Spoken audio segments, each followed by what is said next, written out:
The carriage needs to be on the left because I'm going to begin on the left by binding off a few stitches.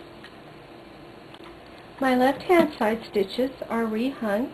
It's nice to know that I had a hook for every single stitch. And I'm just pushing them back because gate pegs against them will help keep them in place. And then I'm going to hang a couple of claw weights because this will just do better with a little bit of weight on it.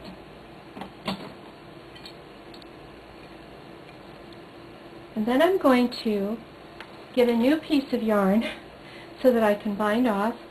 Second stitch goes to the first needle.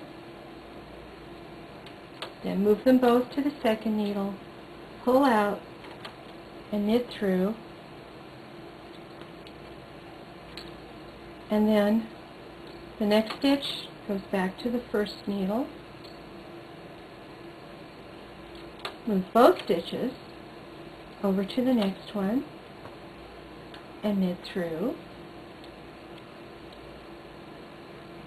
Next stitch, back to the first stitch, knit through. Now that is 3 bound off. This will be the last one to bind off.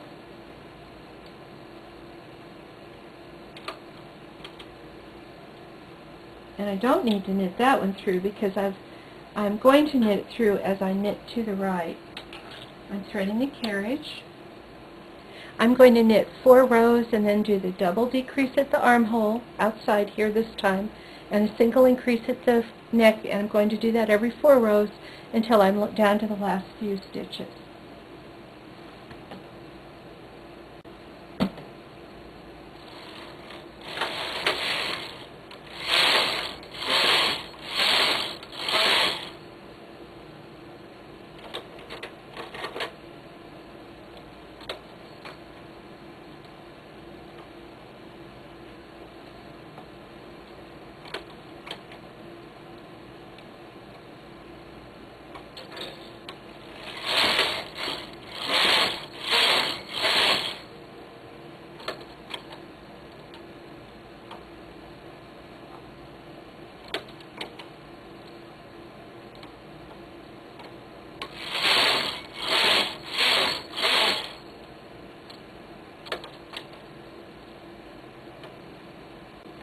Here's the front finished.